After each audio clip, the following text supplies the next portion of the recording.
एक समय की बात है। अनीसा को उसका गांव बहुत अच्छा लगता था, क्योंकि उसका गांव बरबसपुर शहरों के प्रदूषण से दूर ठंडी ठंडी हवाओं में लहराते खेतों के बीच में स्थित था।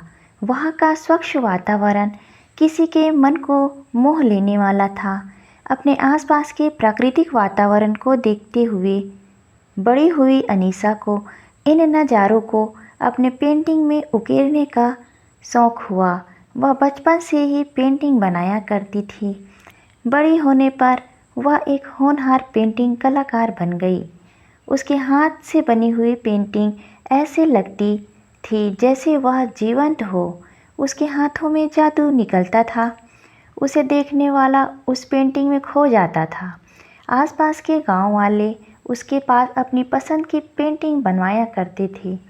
उसके चित्रकारी के किस्से बड़े बड़े शहरों तक फैली हुई थी। एक दिन वह अपने घर में काम कर रही थी। बारिश का मौसम था। तभी घर का काम करते करते वह फिसल गई, जिससे उसके हाथों में चोट लग गया। वह चल भी नहीं पा रही थी। उसे बहुत चिंता होने लगी कि वह अब पेंटिंग कैसे बनाएगी, क्योंकि उसने पेंटिंग का ऑर्डर भी ले रखा था। सभी कामों के लिए वह अपने माता पिता पर निर्भर थी। उन पेंटिंग्स के ऑर्डर को उसे 2 महीने के भीतर बना के देना था। उसके माता पिता भी परेशान हो गए।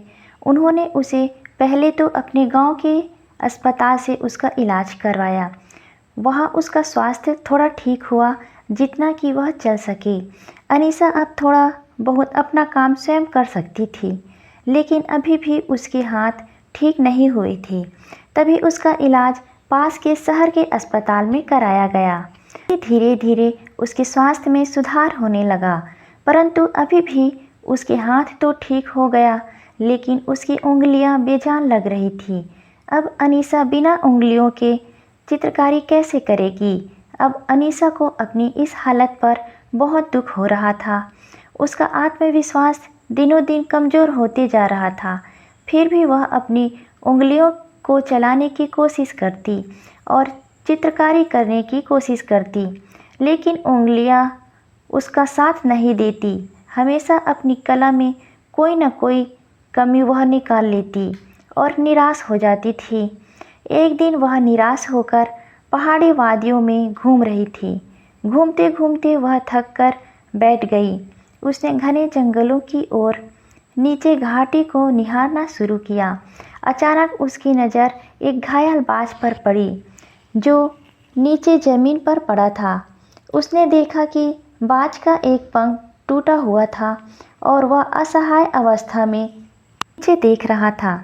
बाज अपने पंख को हिलाने की कोशिश करता था। अनीसा को उस बाज पर बहुत तरस आया। वह तुरंत उस घायल बाज के पास पहुंची और उसे अपने घर ले आई। उसने बाज के घाव को साफ किया, दवाई लगाई और उसके पंख को पट्टी से बांधा।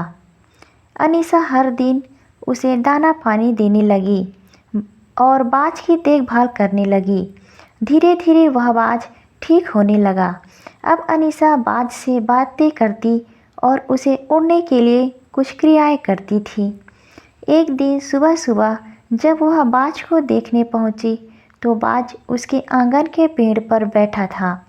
उसका टूटा हुआ पंख अब पूरी तरह से ठीक हो चुका था। अनीसा खुशी से झूमने लगी। उसने बाज को उड़ाने के लिए प्रोत्साहित किया। बाज ने अपने पंख फैलाए और हवा में ऊंचा उड़ गया। स्वतंत्र नीले आकाश में उड़ते हुए बाज एकदम शक्तिशाली लग रहा था। बाज को आसमान में उड़ते देखकर अनीसा को अचानक एहसास हुआ कि वह भी अपनी उंगलियों को चलाने की कोशिश करेगी और पेंटिंग बनाएगी।